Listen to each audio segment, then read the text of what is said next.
Hello student, welcome to our channel success by study. और आज हम लोग मैथ सोल्व करेंगे। मैथ जो है कि आपके आने वाले एग्जाम सिविल कोर्ट जो चपरासी और अर्दली परीक्षा 2022 होने जा रहा है उसका मैथ का क्वेश्चन सोल्व करेंगे। तो आइए हम लोग मैथ का क्वेश्चन सोल्व करते हैं। तो पहला क्वेश्चन आप देख रहे होंगे कि पहला क्वेश्चन आपका स्क्रीन पर ये दिख रहा है जिसमें आपको 0.5 के ऊपर एक रिंग दिया हुआ है, 0.6 के ऊपर एक रिंग दिया हुआ है और 0.7 के ऊपर एक रिंग दिया हुआ है और 0.8 के ऊपर एक रिंग दिया हुआ है। इसी को सोल्व करना है। तो मैं आपको बता दूं कि जब कभी भी डेसिमल के बाद अगर एक नंबर के ऊपर रेकरिंग अगर दिया हुआ है तो उसके बदले में हम नीचे एक बार 9 लेते हैं। यही अगर 0.5 के ऊपर रेकरिंग दिया हुआ रहता तो हम इसको 55/99 लिखते। लेकिन यहाँ पे सिर्फ एक बार है, रेकरिंग सिर्फ 5 के ऊपर है, तो हम यहाँ पे 0.5 के रेकरिंग को हम लिखेंगे 5/9। इस प्रकार से हम ऐसे क्वेश्चन को सोल्व करते हैं। तो आइए अब हम लोग इस क्वेश्चन को सोल्व करते हैं। तो दिया हुआ है 0.5 के ऊपर एक रिंग है प्लस 0.6 के ऊपर एक रिंग है प्लस 0.7 के ऊपर एक रिंग है प्लस 0.8 के ऊपर एक रिंग है। तो हम इसको लिख सकते हैं 5/9 प्लस 6/9 प्लस 7/9 प्लस 8/9। अब हम इसको 9 एलसीएम निकाल करके अब हम इसको ऐड कर देंगे तो आ जाएगा 6 5 11 7 18 वाट 26/9। अब इसी को हम जो है कि इंटीजर के फॉर्म में पूर्णांक के फॉर्म में लिख देंगे तो हमारा आंसर हो जाएगा 2 पूर्णांक 9 दूनी 18 8/9, यानी कि ऑप्शन नंबर सी हो जाएगा आंसर। इसी के साथ अब हम लोग नेक्स्ट क्वेश्चन को सोल्व करेंगे। नेक्स्ट क्वेश्चन को देखते हैं। नेक्स्ट क्वेश्चन हमारा क्या है। अब नेक्स्ट क्वेश्चन देखते हैं। नेक्स्ट क्वेश्चन कह रहा है कि यदि 2 sin 3x - 3 = 10 240 डिग्री है तो x का मान बताना है गाइस। तो पहले हम इसको लिख लेते हैं क्वेश्चन को। 2 sin 3x - 3 = 10 240 है, 240 डिग्री। तो पहले 10 240 को हम लोग जो है स्टैंडर्ड फॉर्म में ले आते हैं। स्टैंडर्ड फॉर्म कहने का मतलब है कि 30 60 90 45 इसके फॉर्म में ले आते हैं। तो हम 10 को हम इसको लिख सकते हैं 10 × 180 + 60। और हम जानते हैं कि जब 10 180 + 60 होता है तो हम जानते हैं कि 10 180 + 60 होता है तो ट्रिग्नोमेट्री का रूप बदलता नहीं है, यानी कि 10 जो है कि 10 ही रह जाएगा। अभी 180 + 60 जो है ये जो है कि आपको 60 के फॉर्म में गाई जा जाएगा तो इसका वैल्यू हो जाएगा 1060। तो 180 + 60 जो है बदल करके 1060 आ गया। तो 1060 का वैल्यू हो जाएगा 1060 का वैल्यू आपका हो जाएगा √3।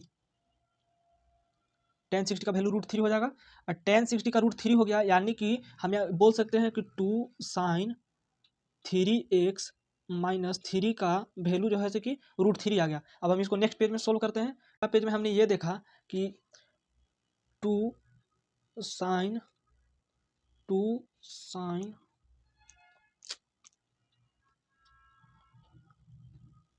3x - 3 = 1060 है।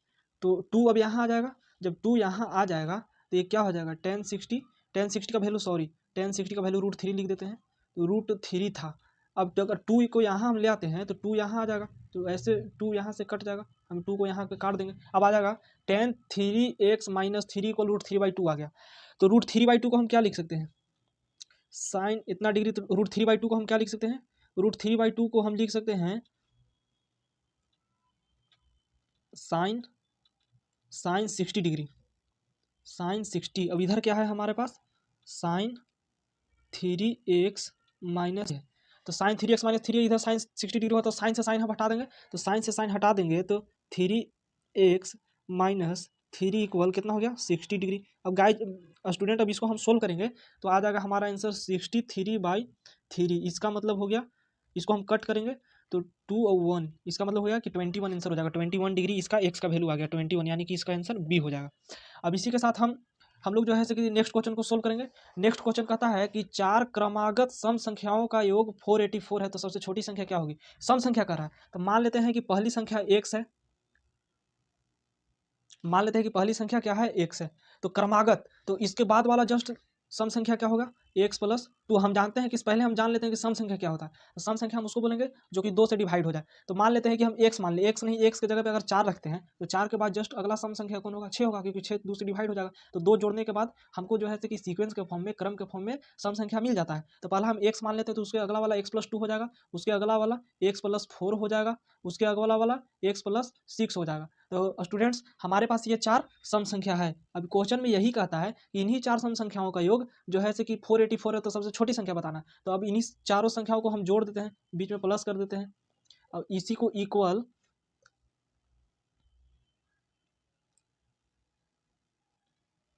अब इसी को बीच में हम प्लस कर देते हैं। अब प्लस करने के बाद इसी का इक्वल हम 484 लिख देते हैं।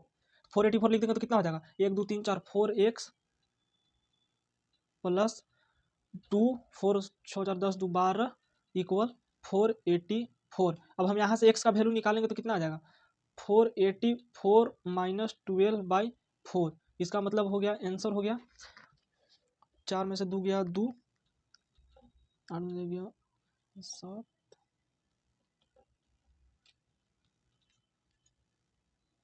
118 आ गया। तो सबसे छोटी संख्या पूछ रहा, तो सबसे छोटी संख्या तो x है, यानी कि x का जो हमारा वैल्यू 118 आया है वही आंसर हो जाएगा, यानी कि इसका आंसर बी हो गया।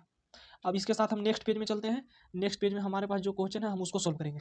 अब नेक्स्ट पेज में हमारे पास ये क्वेश्चन आ गया है। नेक्स्ट पेज में हमारे पास क्वेश्चन ये है कि, पढ़ते हैं क्वेश्चन को। नेक्स्ट पेज में हमारे पास क्वेश्चन ये कहता है कि सचिन गणित भाषा में 70% अंक, विज्ञान में 60% अंक प्राप्त करता है। 70%, मैथ में 70%, मैथ में 70%, और साइंस में 60% अंक प्राप्त करता है।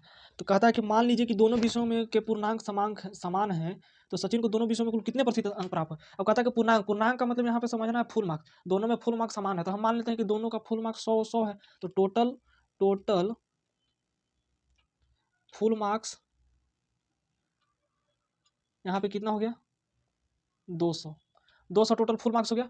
और 200 में मिल कितना रहा, 70 और 60, यानी कि टोटल प्राप्त मार्क्स कितना हो गया, प्राप्त हो गया 130 प्राप्त हुआ।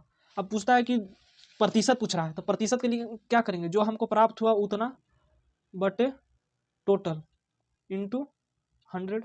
अब इसी को हम काट देंगे, 13 इंटू 5 आ गया।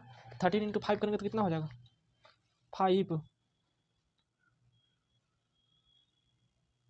65%, आंसर हो गया 65%। तो बी ऑप्शन हो जाएगा। अब हम अगला क्वेश्चन में चलते हैं। अगला क्वेश्चन बोल रहा है कि साधारण ब्याज की कितने प्रतिशत वार्षिक दर पर कोई धनराशि 12 वर्ष में स्वयं की दुगुना हो जाएगी। कोई धनराशि 12 वर्ष में समय की दुगुना हो जाएगी, कितने प्रतिशत पे। तो हमारे पास धनराशि पता नहीं है, तो पहले हम कोई धनराशि कहने का मतलब है कि मूलधन मान लेते हैं। तो हमारे पास मूलधन मान लेते हैं कि एक्स है, वो अगर दुगुना हो जाएगा तो उसको हम मिश्रधन बोलेंगे। तो मिश्रधन हम 2x मिश्रधन हो गया। तो हमारे पास अमाउंट बराबर फार्मूला क्या होता है, अमाउंट बराबर होता है, अमाउंट बराबर सॉरी एस आई बराबर, अमाउंट तो मिश्रधन हो ही गया, एस आई यानी ब्याज, ब्याज बराबर फार्मूला होता है मिश्रधन माइनस मूलधन। तो ब्याज बराबर 2x माइनस एक्स कर देंगे, तो हमारे पास ब्याज कितना आ गया, एक्स आ गया। अब पूछ रहा है कि कितना प्रतिशत वार्षिक दर, यानी कि रेट निकालना है। रेट बराबर फार्मूला होगा एस आई गुने 100 बटे में पी इंटू टाइम। तो एस आई हमारे पास कितना है स्टूडेंट्स, एस आई हमारे को एक्स आया है गुने 100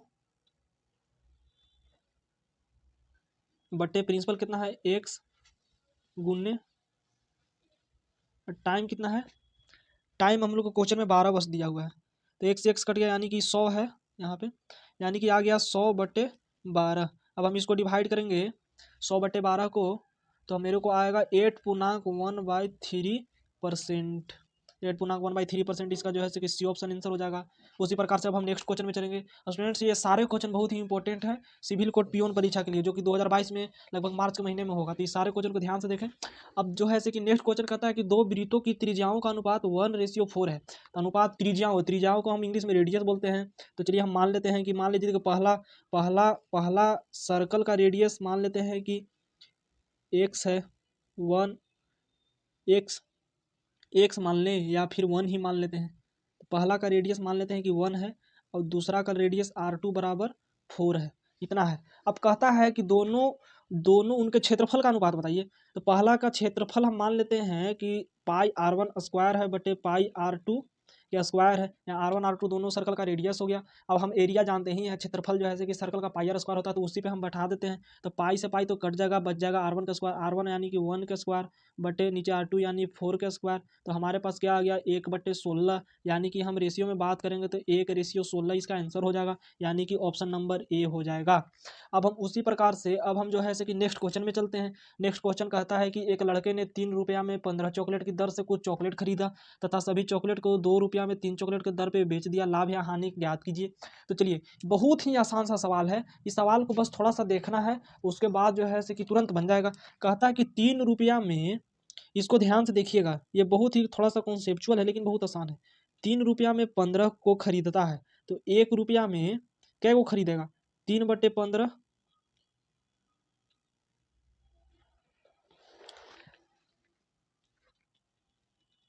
इसको हम ऐसे बनाते हैं।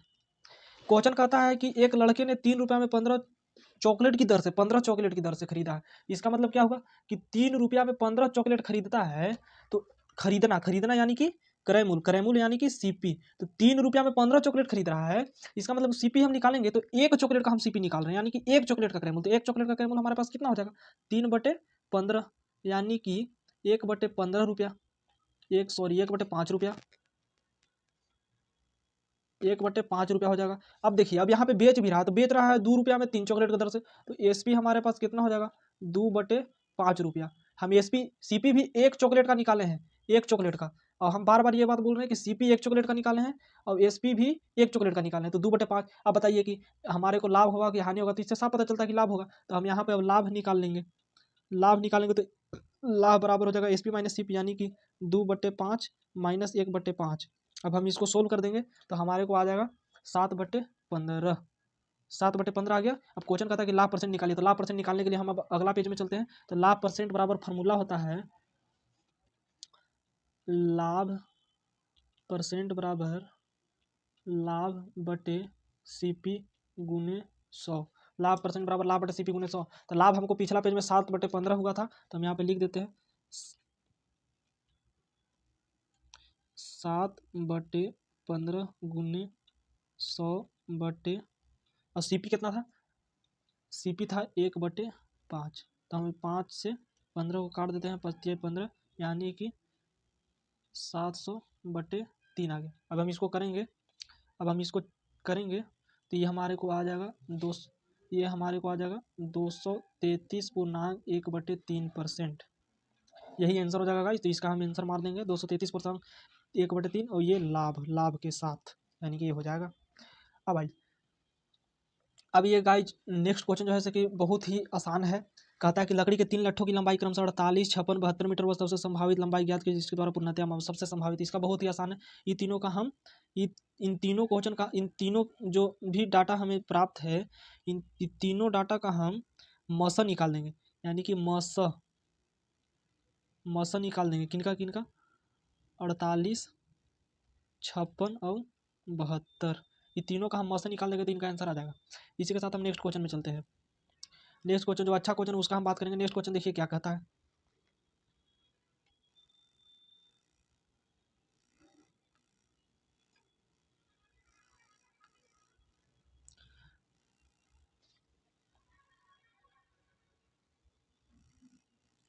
नेक्स्ट क्वेश्चन है 71624। इसमें 7 का जो है से कि इसका स्थानीय मान, यानी कि इसको हम इंग्लिश में प्लेस वैल्यू, इसका प्लेस वैल्यू बोलेंगे। प्लेस वैल्यू पूछ रहा है, तो देखिए दो चीज़ होता है, एक होता है प्लेस वैल्यू और एक होता है फेस वैल्यू। अगर फेस वैल्यू बोलता तो जस्ट हम सामने वाला बता देते, लेकिन यहाँ भी प्लेस वैल्यू पूछ रहा। तो प्लेस वैल्यू के लिए जो है कि हम इस जगह का हम वैल्यू पता करेंगे, इसका वैल्यू कितना है। तो इसका वैल्यू पता करने के लिए हम इधर से चलते हैं। इधर से चलने के लिए पहले हम गिनती, बचपन में आप लोग सीखे होंगे इकाई, दहाई, सैकड़ा, हज़ार, 10,000, इंग्लिश में 1, 10, 100, 1000, 10,000 ऐसे होता है। तो हम इसका प्लेस वैल्यू निकालेंगे। अब हम इसका प्लेस वैल्यू निकालते हैं। प्लेस वैल्यू कितना है 71624 और सब का प्लेस वैल्यू हम निकालेंगे। प्लेस वैल्यू ऐसे निकलेगा 4 into 1 plus 2 into 10 plus 6 into 100 6 into 100 plus 1 into 1000 plus 7 into 10,000। अब 10,000 ये हो गया प्लेस वैल्यू, ये 4 का प्लेस वैल्यू 4 हो गया, 2 का प्लेस वैल्यू 10 इंटू 2 इंटू 20 हो गया, 6 का प्लेस वैल्यू 6 इंटू 100 यानी 600 हो गया, 1 का प्लेस वैल्यू 1 इंटू 1000 यानी 1000। कहने का मतलब है कि जिस अंक की जिस डिजिट की हम बात करेंगे उसके बाद जितना भी अंक रहेगा उतना हम शून्य बैठाएंगे। यानी कि 7 के बाद 4 है तो यानी कि हम 10,000 से मल्टीप्लाई किए। तो अब हमको क्वेश्चन में 7 का पूछ रहा है यानी कि 7 का हमको ये हो जाएगा 70,000 यानी कि आंसर ए हो जाएगा। अब जो है कि हम लोग नेक्स्ट क्वेश्चन में आते हैं। नेक्स्ट क्वेश्चन कहता है कि एक कक्षा में लड़कियों की संख्या लड़कों की संख्या एक कक्षा में लड़कियों की संख्या लड़कों की संख्या की 7 गुनी है तो निम्नलिखित में से कौन सी संख्या कक्षा में बच्चों की संख्या को निरूपित नहीं करती। तो लड़की की संख्या यानी कि लड़की की संख्या लड़कों की संख्या की 7 गुनी है तो मान लेते हैं कि बॉयज का जो संख्या है वो एक्स है, वो एक्स है, ठीक है। तो गर्ल्स का संख्या कितना हो जाएगा, गर्ल्स का संख्या कहता है कि लड़कियों की संख्या 7 गुना है यानी कि 7x हो जाएगा। और जब गर्ल्स का संख्या 7x हो गया तो टोटल, अब टोटल हम निकाल लेते हैं, टोटल कितना हो जाएगा 8x हो जाएगा। अब बताइए, अब यहाँ से क्लियर ये नहीं हो जाता है कि टोटल अगर 8x है तो संख्या जो कुछ भी होगा वो 8 का मल्टीपल में होगा। तो 8 का मल्टीपल में देखिए कौन है और कौन नहीं, 8 का मल्टीपल में ये है तो ये तो नहीं होगा। आंसर पूछता है कौन निरूपित नहीं करती है यानी कि कौन है। क्वेश्चन कहने का मतलब है कौन निरूपित नहीं करती, इसका मतलब ये बताता है कि कौन जो है कि नहीं हो सकता। तो जो 8 का मल्टीपल में रहेगा वो होगा, जो 8 का मल्टीपल में नहीं रहेगा वो नहीं होगा। तो 8 का मल्टीपल में हमको देना है तो 8 का मल्टीपल में 48 है तो ये आंसर नहीं होगा। 8 का मल्टीपल में 72 है तो है, इसका मतलब ये भी आंसर नहीं होगा। अब 8 तो खुद है ये, अब ये नहीं है कि इसका मतलब ये हो जाएगा आंसर, ये जो है इस बात को निरूपित नहीं करता है। चलिए गाइस जब नेक्स्ट क्वेश्चन हम लोग देखते हैं। नेक्स्ट क्वेश्चन कहता है कि 3 प्लस 12 प्लस 17 इसका जो है कि मान ज्ञात करना है। तो एक काम करते हैं कि हम 3 कॉमन ले लेते हैं। 3 जब हम कॉमन 4 प्लस इसको क्वेश्चन को हम बनाते हैं, 1 मिनट।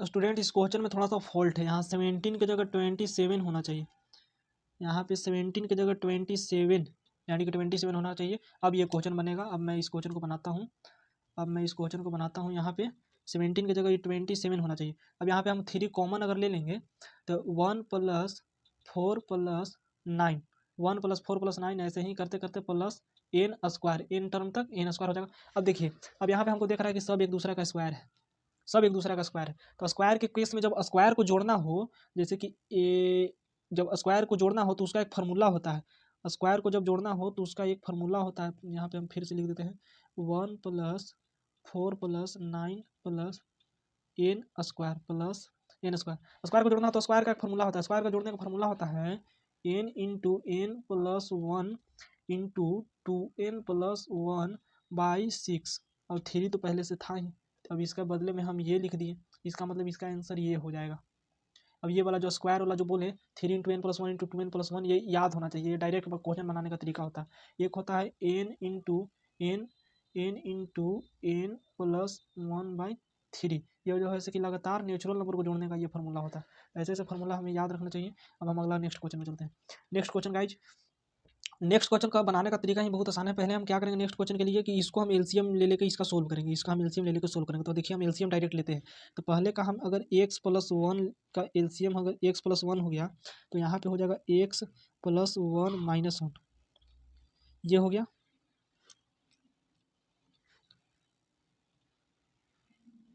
ये हो गया। अब यहाँ पे हम एक्स प्लस 2 ले लेते हैं, एक्स प्लस 2 ले लेंगे तो ये भी हो जाएगा एक्स प्लस 2 माइनस 1। फिर उसी प्रकार से एक्स प्लस 3 एलसीएम ले लेंगे तो ये हो जाएगा एक्स प्लस 3 माइनस 1।